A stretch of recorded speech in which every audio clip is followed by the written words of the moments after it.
Zeziwunya obulungi ennyo bwe zigwa mu skin yo ne zireeta bacteria bwebwo obucaafu obujja tulina sensitive places ku mubiri gyaffe enkwawa ne wansi eri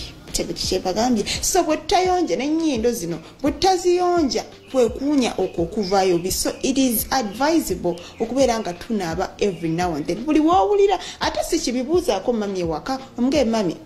mpunya ntya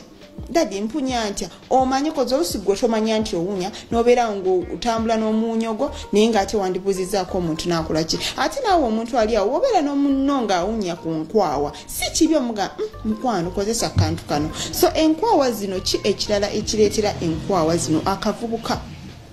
abantu abasinga bwe tuba tukula tulina emyaka gye tutuukamu nga tuvubuse ne tutandika okufuna enkwawa zino kati bw'otayanguwa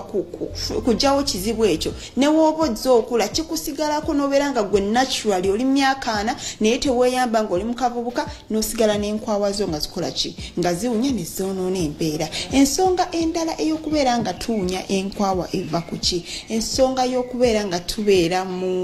musana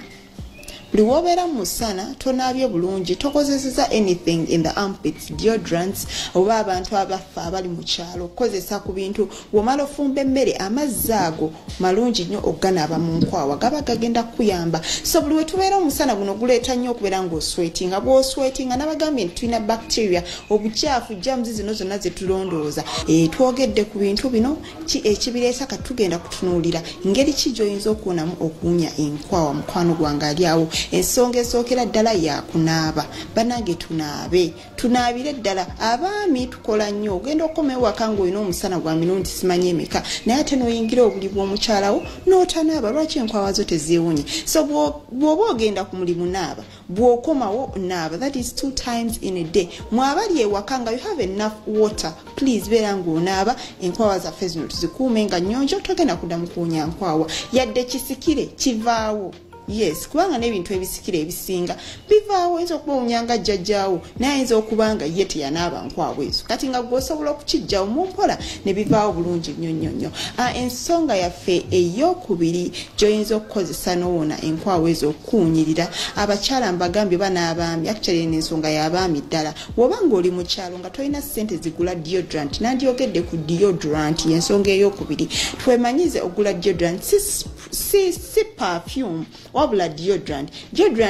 ze rolls zetuteeka muno ne zibeera nga zituyambako okuggyako enkwawa eziwunya bw'oba omaze okunaba ng'obadde olina ekizibu ky'enkwawa ng'ozitukuza ne zibeera bulungi nnyo beera nga obeera oteekamu deodorant eno nga tonagenda kwebaka esulemu bw'onoozuuka n'ogijjamu oteekewo endala we train to eliminate that scent that smells very bad yes abaami woba nga tolina ssente za deodorant ng'oba oli mu kyalo ekirala ekiyinza okuyamba okugyawo enkwawa zino okuwunya kavubuka biti bisikire byonna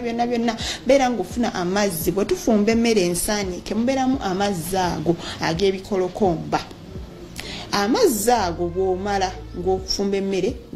funawo okateeka woba ne woba ng'owunya omubiri gwonna kozesa amazzi gano for a good week 1 week ogenda kulaba nga tokyawunya ate ng'enkwawa ziri sorted nze eyo y'ensonga esooka gye nandigambye kuba kati antumina.com era nnyingi esusse temukyayagala kukola bintu bino by'abajjajjaffe naye ng'ate bikolera ddala ekyo ekintu kijjawo okuwunya enkwawa toliddamu kuwunya nkwawa olina omwana omuto awunya enkwawa kozesa amazzi ago gwali mu kyalo kozesa amazzi ago bw'omala okunaaba gayise mu nkwawa gasulemu gajjeemu enkeera togenda kuddamu kuwunya nkwawa olina ennyaanya mu kitchen funa ennyaanya eyo teekako lemon water yisaamu mu nkwawa zo oba lemon funa enniimu funa ennyaanya bimixinge biteeke muno bwoti